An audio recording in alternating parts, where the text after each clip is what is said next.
So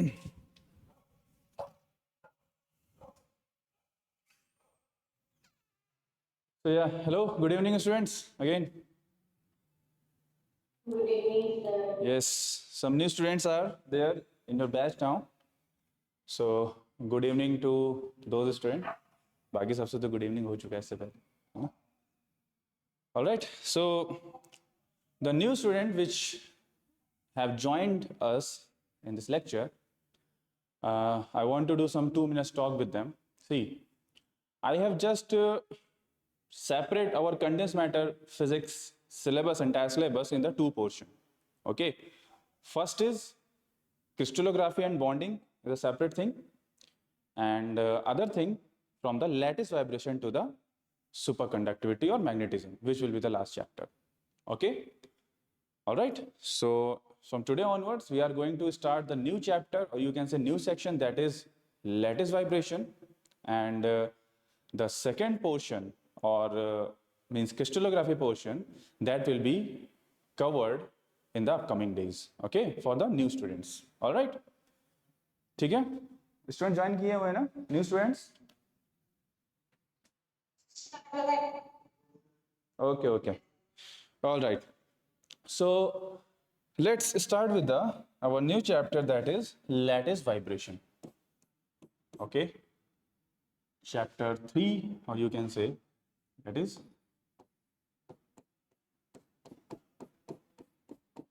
lattice vibration.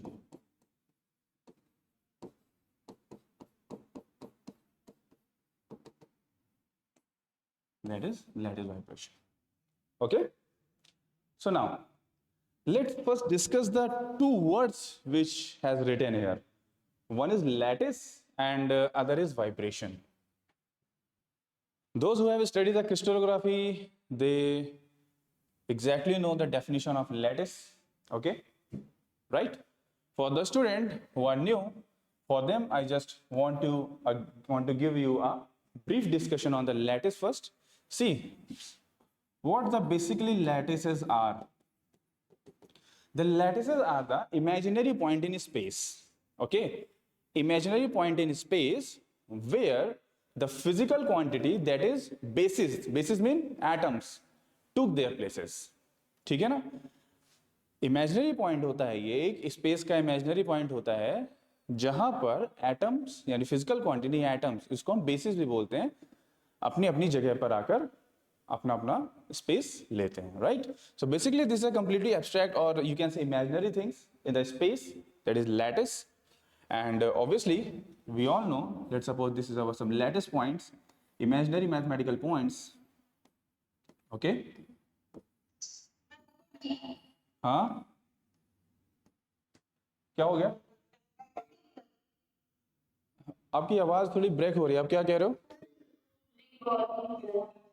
You got it? अच्छा, recording, okay okay.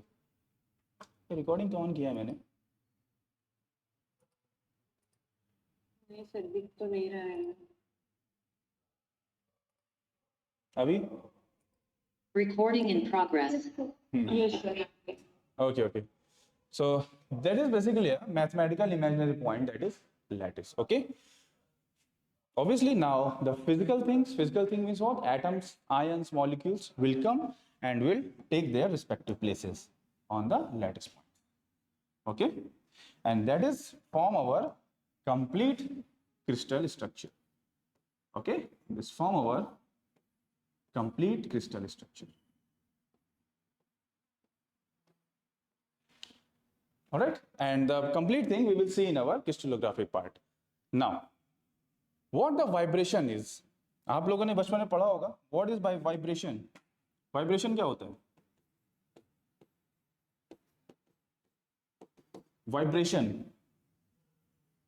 क्या होता है? Vibration, very basic definition. To and fro motion. Yes, exactly, obviously to and fro motion. भाई अगर कोई object अपने main position से, ठीक है ना, अपने मेन पोजीशन से बैक एंड फोर्थ मोशन करता है, उसी को तो हम वाइब्रेशन कहते हैं ना. That's called the vibration. Alright, so now how these two words come together. ये दोनों एक साथ कैसे आ गए? Lattice vibration, that is vibration in lattice. Got my point? Vibration in lattice. हम क्या देखने जा रहे हैं? We are basically going to deal with vibration in lattice points. Lattice point का बैक एंड फोर्थ मोशन हम स्टडी करेंगे. Okay, we are going to study the back and forth motion of the lattice points, और you can say the atoms.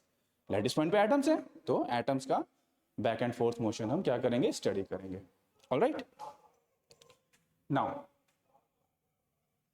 here we are going to take one assumption, or you can say a very basic concept regarding the lattice vibration,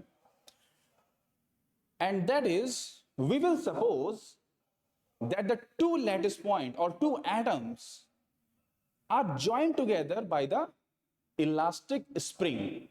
किससे दोनों connected हैं? एक elastic spring से connected है, ये हम suppose करते हैं. ठीक है ना? एक इलास्टिक स्प्रिंग से कनेक्टेड है. Like I want to show you, let's suppose this is our some, I am taking the one dimensional chain lattice first. Okay, this is a one dimensional chain lattice, and we are supposing that the lattice point or the atoms are joined together by their springs. एक spring के through कैसे हैं? Connect हैं आप. They are connected through a spring or connected with the spring. इसका क्या significance है देखेंगे अभी. ठीक है ना? अभी पहले देखते हैं कि हमारा स्ट्रक्चर जो हम स्टडी करने जा रहे हैं, I think we are going to study how basically they are formed, or how they are basically we are seeing that they are not actually formed like this. इनके बीच में कोई स्प्रिंग नहीं होती है, बट ये हमारा इसको ट्रीट करने का हमारा तरीका है, हमें स्टडी करने का हमारा तरीका है. Okay, so this is for the 1D chain lattice. Similarly, if you talk about the two dimension,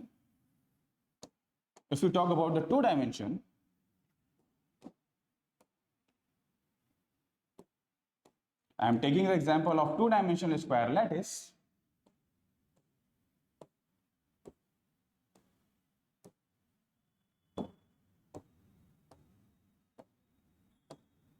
Okay, let's suppose this is our two-dimensional square lattice, and obviously all the atom they will connect each other with the spring. This is our assumption, this is our concept. ठीक है ना? हम इसको ऐसे treat कर रहे हैं. Okay, ये आपस में कनेक्ट होंगे like this.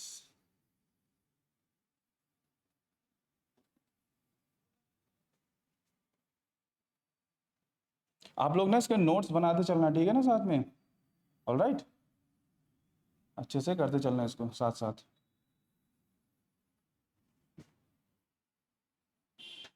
Okay, and obviously these two also connected with the spring.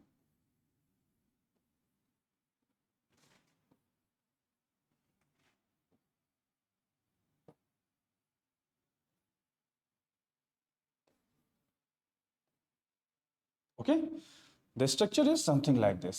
ये हमारा कुछ इसको देखने का या पढ़ने का आप ये कह सकते हो एक तरीका है. Basically we are going to deal with this type of structure, और means you can say our analysis.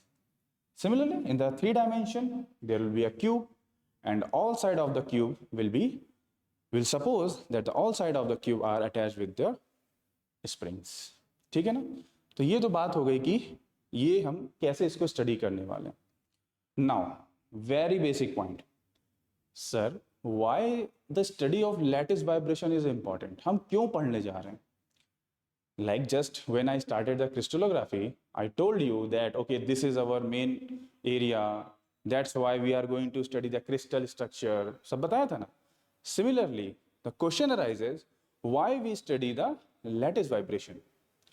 So basically the answer is ultimately we have to study the crystal. Okay, ultimately we have to study the crystal, and there is some linking point to this lattice vibration. What are the linking point? Linking point is, with the study of this means lattice vibration, we will find out the angular frequency. Angular frequency means the frequency by which the atom are vibrating. With the help of that, we will find out the potential energy. With the help of potential energy, we will find out the complete energy of the lattice. And now, once we get the complete energy of the lattice, we will be able to find out the thermal properties of solid, like specific heat, conductivity, okay, and so on. Clear है? So, thermal studies को करने के लिए we are going to first discuss the lattice vibration. किसी को कोई doubt या आगे बढ़ूं?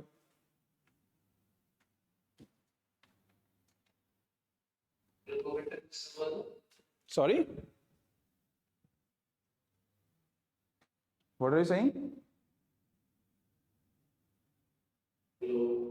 हाँ हाँ बोलो बोलो, क्या कह रहे हो आप? एक्चुअली आपका वॉइस क्लियर नहीं है. ओके. हाँ हाँ.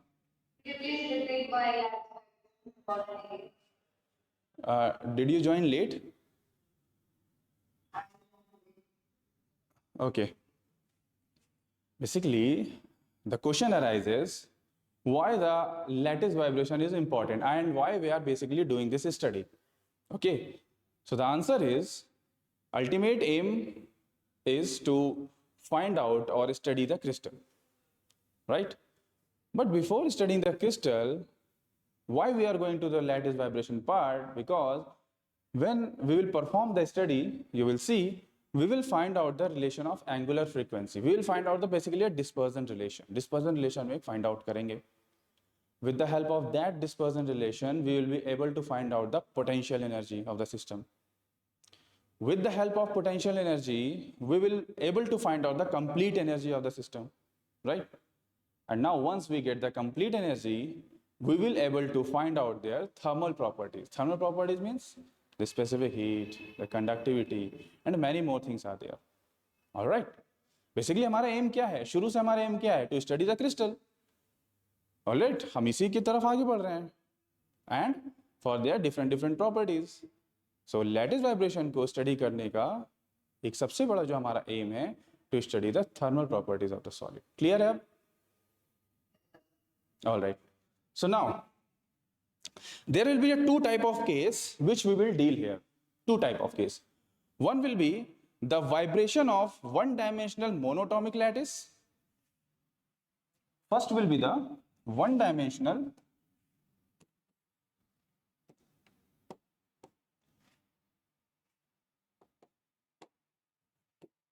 monoatomic lattice.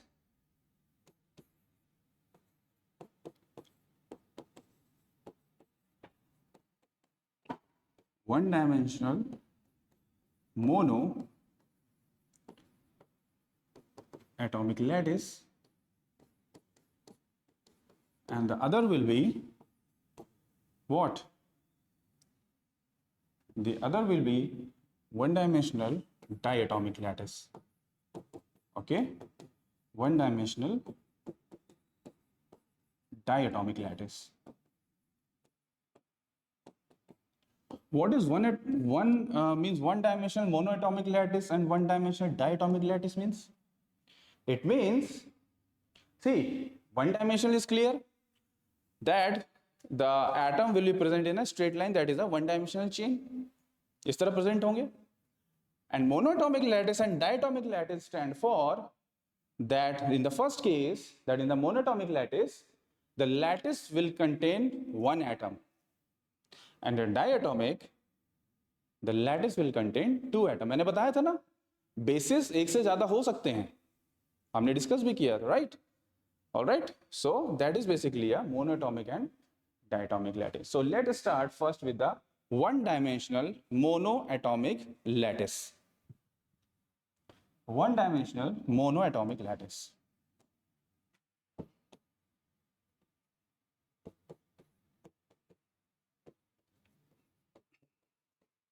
One-dimensional monoatomic lattice. Clear? अब देखो इसमें क्या होता है. First of all, we will say that only it will contain only a single type of atom, only single atom, एक lattice point एक atom contain करेगा, and all the atom will have the same mass. सारे atom का क्या होगा, एक same mass होगा. All right, all atom will have a same mass. Okay, so let's draw the lattice first. पहले lattice को draw करते हैं. Obviously this is a one dimensional lattice.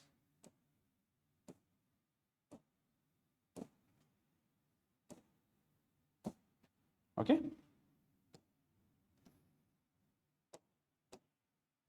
and as I told you, they will connected each other by the spring.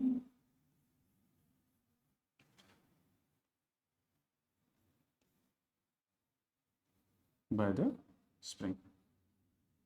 Okay, now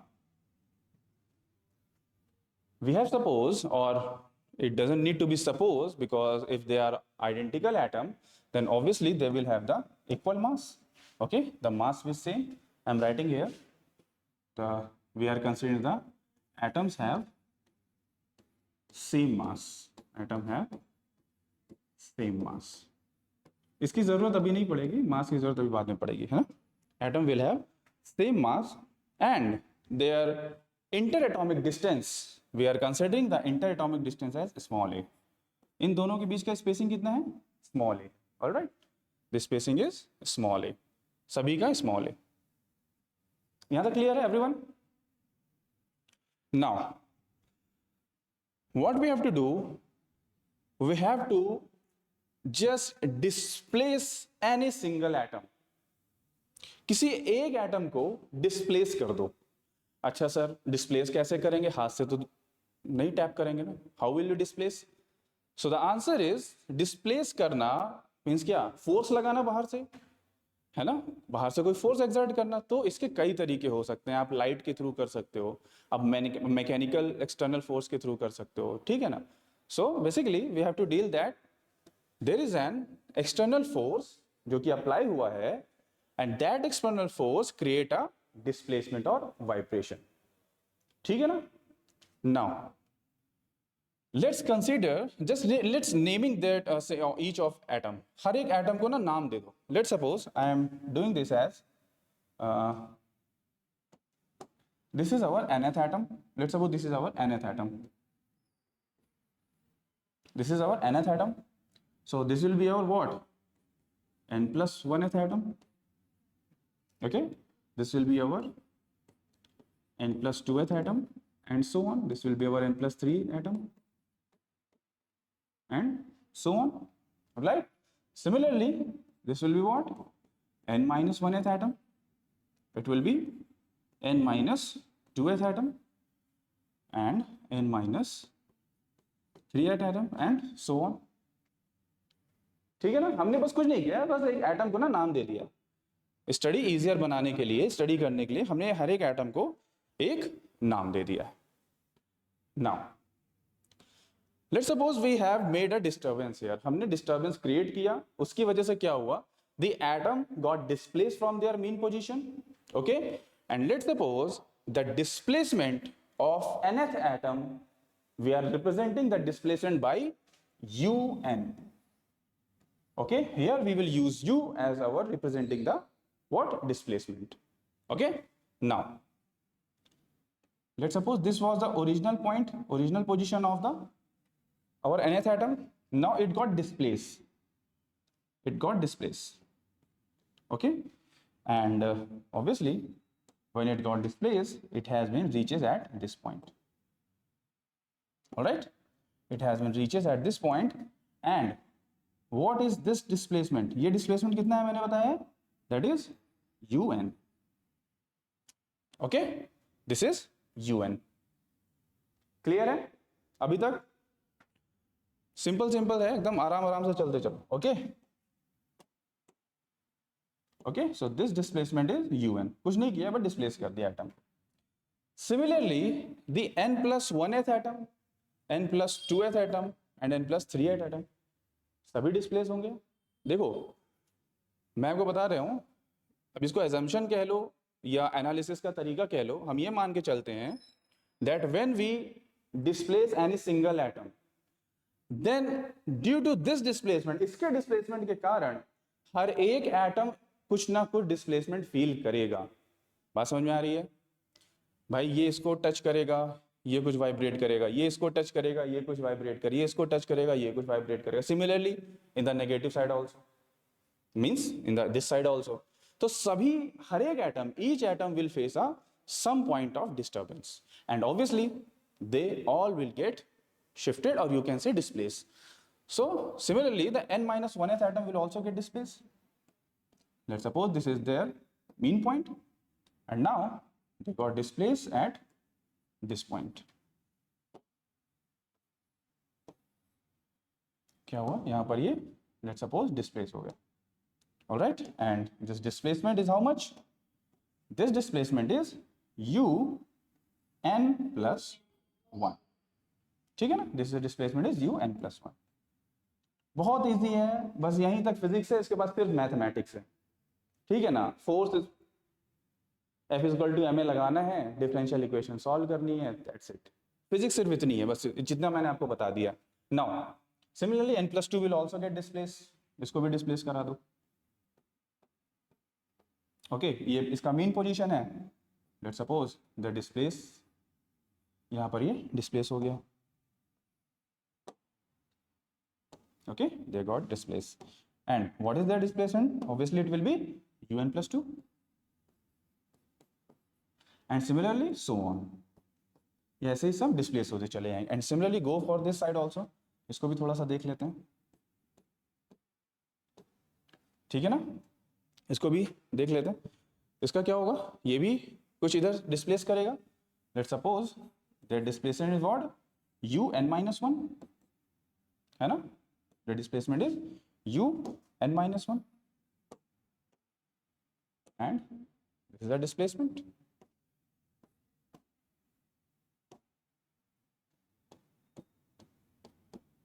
ठीक है, I am means using this time, our time to draw this structure, यही important है, ठीक है ना? इसको आप समझ गए तो मैथमेटिक्स तो आप आराम से कर सकते हो, है ना? Similarly this will also get displaced, ये भी डिस्प्लेस हो जाएगा और ये भी डिस्प्लेस हो जाएगा, राइट? सभी को कुछ ना कुछ डिस्प्लेसमेंट मिल जाएगा।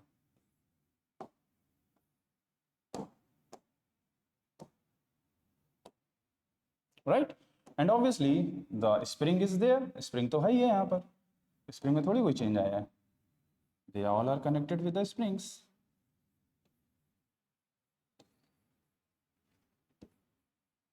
दे all are connected with the springs. यहां तक क्लियर है? किसी को कोई डाउट है यहां तक? एनीवन? देखो सीधा मुझे जितना दिख रहा है ना डेस्कटॉप पे, थोड़ा सा टेढ़ा बन गया है ना, ठीक है? तो इसको आप देख लोगे, राइट? ठीक है ना, ये कोई टेढ़ी स्प्रिंग नहीं है, सीधा सही है, राइट? क्लियर है? हाँ, अरे आपको ये कैसे सेम कैसे दिख रहा है? ये un है, un+1 है, ये un+2 है, डिस्प्लेसमेंट अलग अलग है ना, अलग अलग होगा डिस्प्लेसमेंट।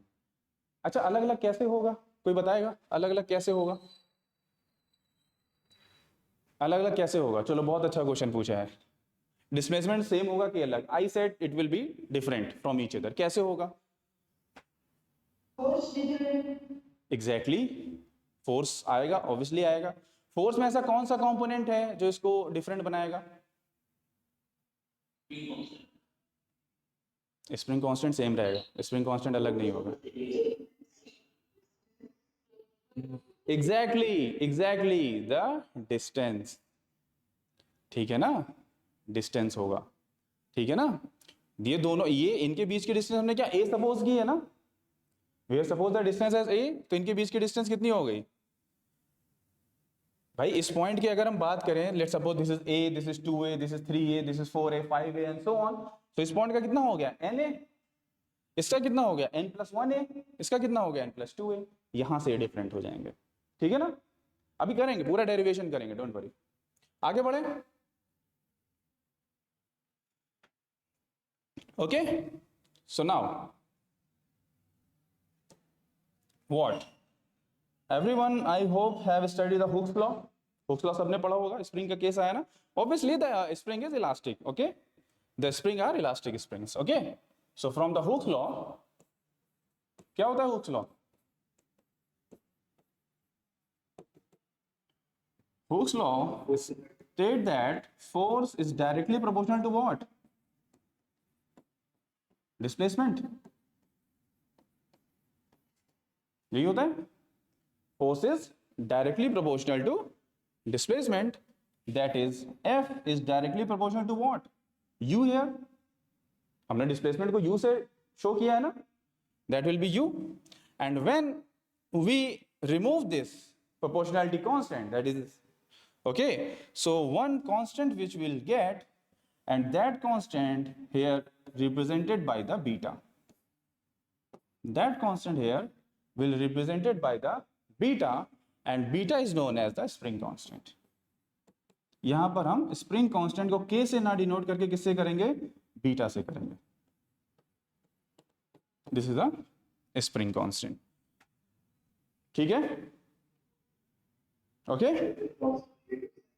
हाँ? अरे रुक जाओ, कंप्रेशन एलोंगेशन की मैं अभी बात नहीं कर रहा हूँ, डायरेक्टली प्रोपोर्शनल होगा ना डिस्प्लेसमेंट के, ठीक है ना। डेरिवेशन एक बार कंप्लीट होने दो, आपको ये प्लस माइनस वहीं सब आपस में ही इंगेज होते हुए दिख जाएंगे, ठीक है ना भाई। वाइब्रेशन हो रहा है ना, वाइब्रेशन कर रहा है ना, वो दोनों ही अभी वहां पर एक दूसरे को एडजस्ट कर लेंगे। So now basically F is equals to beta u, यही हमारा मैथमेटिकल एक्सप्रेशन है। We have to solve this, but for solving this we know we have to find out the complete displacement. We have to find out the complete displacement. Clear hai?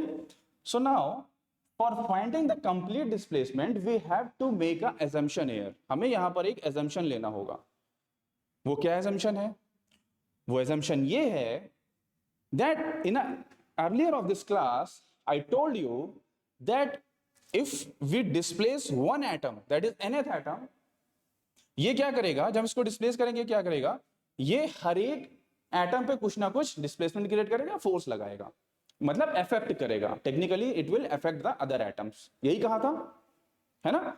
But now we are going to take a case और you can say assumption that when we will apply or we will displace this atom, this will means create a force or displace their only neighboring atoms. ये हमारा assumption है। अच्छा, ये assumption क्यों लिया गया है? ये assumption इसलिए लिया गया है कि obviously जैसे जैसे atoms इसकी दूरी बढ़ती जाएगी, the displacement जो है ना वो बढ़ता जाएगा, ठीक है ना, उसके अकॉर्डिंग इसका ना effect है वो थोड़ा थोड़ा कम होता जाएगा, ठीक है ना। ये मतलब मुझे ऐसा लगता है, all right. But the assumption is that when the nth atom will displace, it will create an impact on this neighboring atom only, that is n plus 1th atom and n minus 1th atom. This is our assumption. So what will be the total displacement? Can anyone say? What will be the total displacement? हमें nth atom को ध्यान में रख के करना है, यही हमारा रेफरेंस पॉइंट है। क्या होगा टोटल डिस्प्लेसमेंट कितना होगा?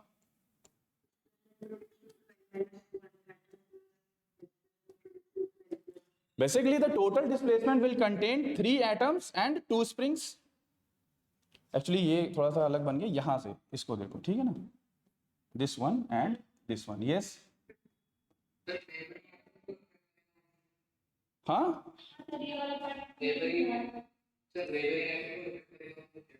हाँ हाँ वही तो मैं कह रहा हूँ ना, this is our assumption to solving this differential equation. यहाँ से differential equation बनेगा, उसको सॉल्व करने के लिए हमने एक assumption लिया है, ठीक है ना। All right, we have taken assumption that when a disturbance will create on nth atom, it will impact only their nearest atom. सिर्फ ये अपने nearest atom को impact करेगा, and that impact means अगर जब हम इसको displace करेंगे तो ये spring जो है ना, तो इसको भी थोड़ा सा displace करेगी, इसको भी थोड़ा सा displace करेगी, ये हो गया impact का मतलब। Yes, exactly, in terms of displacement. ठीक है ना? Okay. So now, can anyone tell what should be the complete displacement? If we take this nth atom as our reference atom, what should be the complete displacement? Complete displacement इसका कितना होना चाहिए?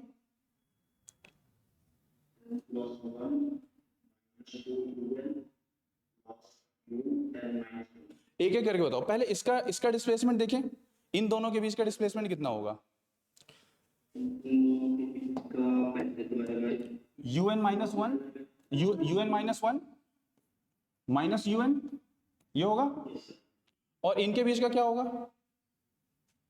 मैं भी यहां पे बीच में साइन नहीं लिख रहा हूं। इनके बीच का क्या होगा? un minus un plus 1. Yes. And obviously if you have to take the total displacement, have to take minus कर देना होगा, तभी तो elongation, complete elongation मिलेगा। ठीक है ना? So this is our total displacement. You can say u total. This is our total displacement. कितना आ गया total displacement? un minus 1 plus un plus 1 minus twice of un. Okay?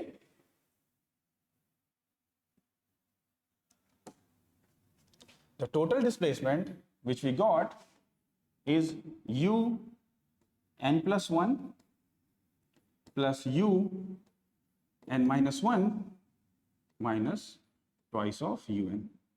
This is our u total, or you can say net elongation. ठीक है ना? हाँ,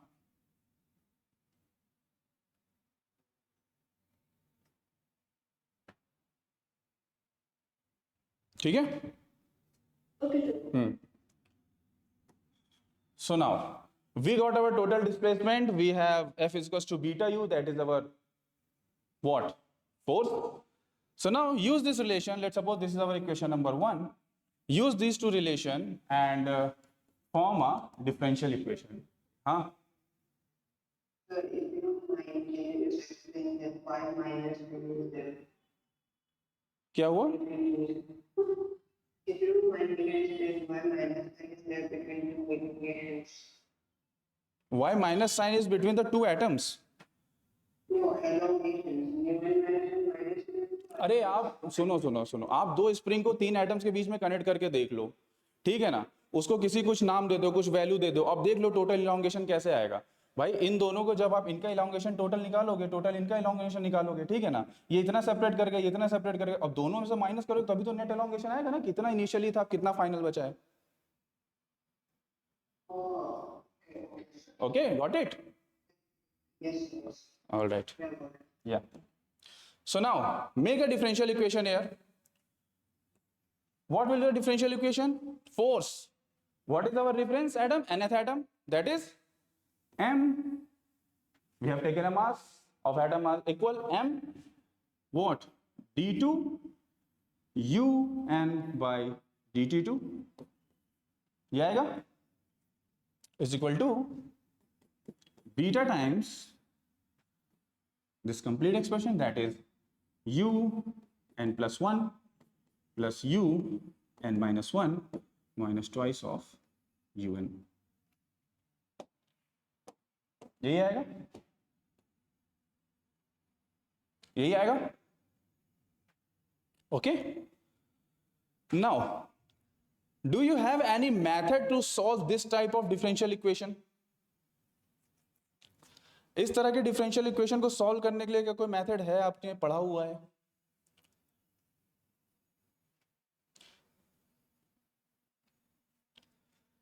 it is not quite easy, है ना? ये इतना भी आसान नहीं है कि हम इसका डायरेक्ट सॉल्यूशन निकाल लें। So what we will do here exactly, हम यहां पर क्या करेंगे? हम नहीं करेंगे, जिन्होंने किया मैं उनकी बता रहा हूं।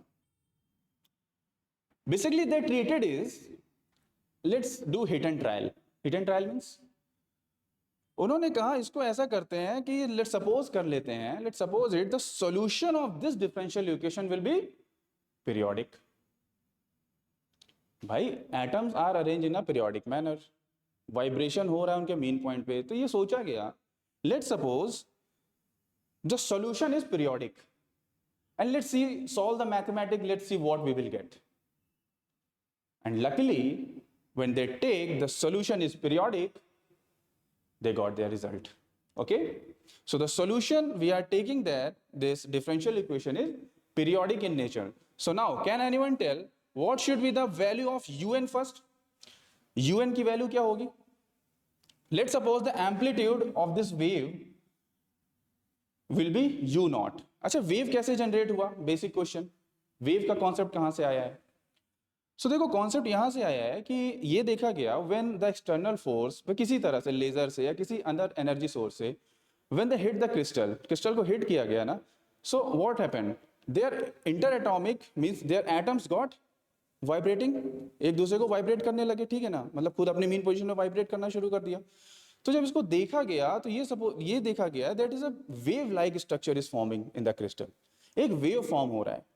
भाई जब आप पॉन्ड्स पे, तालाब में जब पत्थर मारते हो तो वहां पे क्या होता है, water molecule start to there vibrate करना शुरू कर देते हैं ना, बट आपको दिखता क्या है, एक वेव फॉर्म दिखती है, वेव बनती हुई दिखती है, ऐसा ही होता है। Any question? कोई कुछ कह रहा है क्या? कोई बीच में किसी ने कुछ बोला क्या? Okay, so now basically we are treating there is a wave inside a crystal. Waves की हम बात करेंगे, कल आएंगे, वेव्स पर आएंगे, पूरा डिटेल आएंगे। Alright, and we are supposing here, let's suppose the amplitude of that wave is u naught. हमने एम्पलीट्यूड क्या किया, फिक्स कर दिया, the amplitude of the wave is u naught, and we have taken that with this amplitude all the atom will vibrate, frequency same होगी, okay, और ये amplitude भी same होगा, ये हमारा assumption है। so now can anyone tell what should be the differential means solution of this differential equation? तो बता सकता है?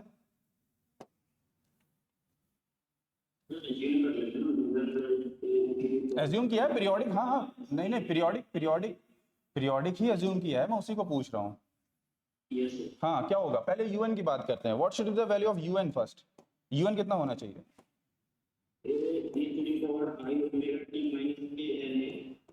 this should be u naught, amplitude सबसे पहले आएगा, okay? now exponential iota omega t minus k, अब यहां पर क्या आएगा, x की जगह पर क्या आएगा, जो डिस्प्लेसमेंट था x जो था उसकी जगह पे क्या आना चाहिए?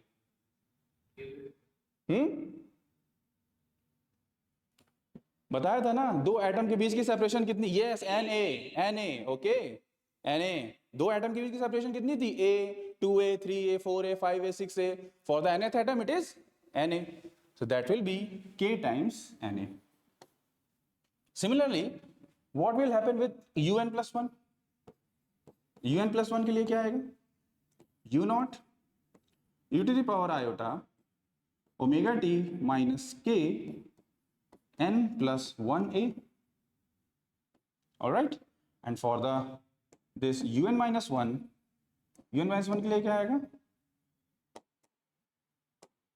for the un minus 1 it will be u naught e to the power iota omega t minus k n minus 1.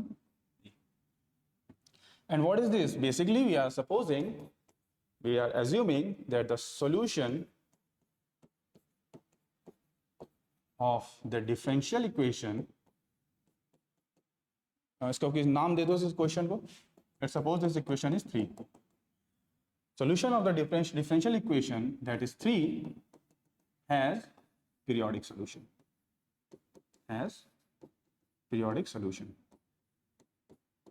यहां तक ठीक है, बात ठीक है, यहां तक क्लियर है? आगे बढ़े, देखो मैथमेटिक्स ही है यहाँ पर, ठीक है ना, मैथमेटिक्स है, कुछ एजम्पशन है बीच बीच में, फिजिक्स के एजम्पशन, बाकी मैथमेटिक्स, ऑलराइट। अच्छा, तो आप लोग सोच रहे हो कि क्या एग्जाम के लिए ये सब पूरा करना पड़ेगा? नहीं, no, we are heading towards our main end result, हम उसकी तरफ बढ़ रहे हैं, इसी के लिए ये सब किया जा रहा है। आपको एग्जाम पॉइंट ऑफ व्यू से ये सब करने की कोई जरूरत नहीं है, मैं आपको क्लियर कर देता हूँ। For exam point of view, for question solving, you don't need to go in all this stuff, okay? we'll find out the expression for the angular frequency, you have to just means focus on that expression, आपको वो सिर्फ उस पे focus करने की जरूरत होगी, ठीक है ना? so now just put all this value in this equation number 3, what will happen? हाँ,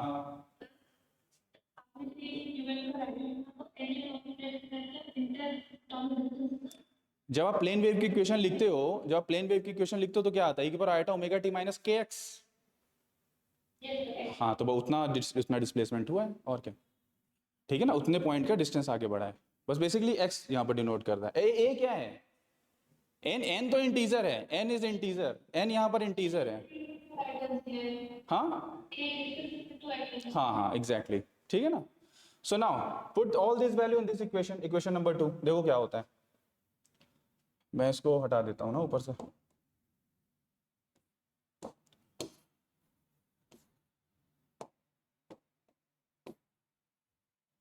अरे यार ये तो, चलो कोई बात नहीं।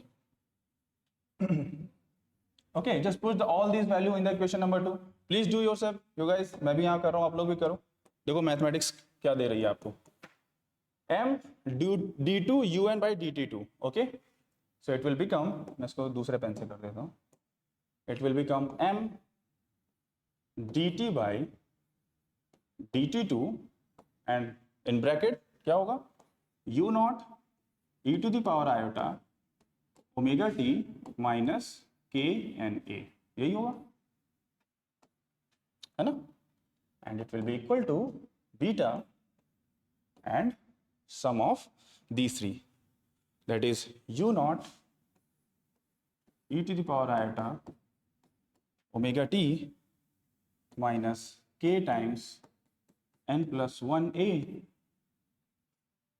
plus u naught e to the power iota omega t minus k times n minus 1a, and obviously these are 2 times of u naught, right, that is minus 2 u naught e to the power iota omega t minus k n a, ये equation बनेगी हमारी, whether we will get this equation or not. Now जो common factor है लेके cancel कर दो इधर उधर, देखो क्या हो रहा है कॉमन,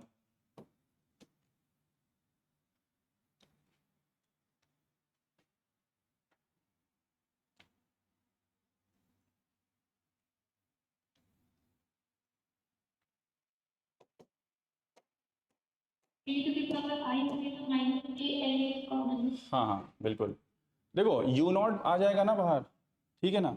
अच्छा पहले इसको डिफरेंशिएट करना पड़ेगा, इसको t के रिस्पेक्ट में डिफरेंशिएट कर दो, तो जब आप इसको t के रिस्पेक्ट में डिफरेंशिएट करोगे ना, तो when you will differentiate first then you will get iota omega, and when you will differentiate second time you will get again iota omega, that means iota omega whole square, that is minus omega square, right, you will get minus m omega square u naught, and again you will get this term, that is I omega t minus k n a, okay, and here what you will get, अच्छा देखो please तीनों में देखो ना, इसको हम क्या के एन ए के फॉर्म में अलग अलग कर सकते हैं ना, we can separate in the form of k n a, जिससे हम e to the power iota omega t minus k n a को कॉमन ले लेंगे, right, so beta u naught अंदर क्या होगा, देखो इसमें क्या आएगा अंदर में, e to the power minus iota k a, है ना, यही आएगा ना, हाँ, प्लस यहां से क्या आएगा, e to the power iota plus k आएगा ना, माइनस माइनस प्लस हो जाएगा, देखो है ना, और यहां से क्या, यहाँ से -2 आएगा सीधा सीधा, ऑलराइट, और बाहर एक आ जाएगा हमारा e to the power iota omega t minus k n a, है ना। अब देखो क्या क्या कैंसिल हो रहा है, u naught and this term is cancelled, u naught cancel and this term is cancel, है ना, so basically what we got minus m omega square is equal to beta, and अच्छा इसको क्या हम कुछ बना सकते हैं किसी फॉर्म में, कॉस के फॉर्म में बन सकता है ना, जस्ट मल्टीप्लाई डिवाइड कर दो 2 से, and can we write it like 2 cos k, ऐसे लिख सकते हैं ना, -2 लिख सकते हैं ना ऐसे, भाई 2 से डिवाइड कर दिया, 2 से मल्टीप्लाई कर दिया, and this has become cos k, ठीक है ना, टेक 2 एज अ कॉमन, 2 को कॉमन ले लो, and minus m omega square is equals to twice of beta, okay, twice of beta, अच्छा नेगेटिव से उधर मल्टीप्लाई कर दो दोनों तरफ, कोई जरूरत नहीं नेगेटिव की, ठीक है ना, नेगेटिव हटा दो यहाँ पे भी हटा दो, एंड फिर यहाँ पर कितना हो जाएगा, 2 भी बाहर आ गया, 1 माइनस कॉस के, राइट, यही होगा। ओके, कॉस के को ओपन करो साइन के टर्म्स में और 1 को नेग्लेक्ट करो, यहाँ से देखो क्या होगा। I am writing here, what should be right, 1 minus 2 sine square के by 2, can we write that? Okay, so do this, m omega square is equal to twice of beta in under root 1 minus 1 plus 2 sine square ka by 2. ये clear है? Now 1 will also get cancelled out and you will get omega square is equals to what? 4 beta by m sine square नहीं sign, अच्छा इसको omega square है ना, sign square के a by 2, ठीक है ना। And if you want to write the means omega value, the value of omega, I am writing with this pen, the value of omega will be omega is equals to under root 4 beta by m, obviously plus minus लिख लो, 4 beta by m sine k a by 2।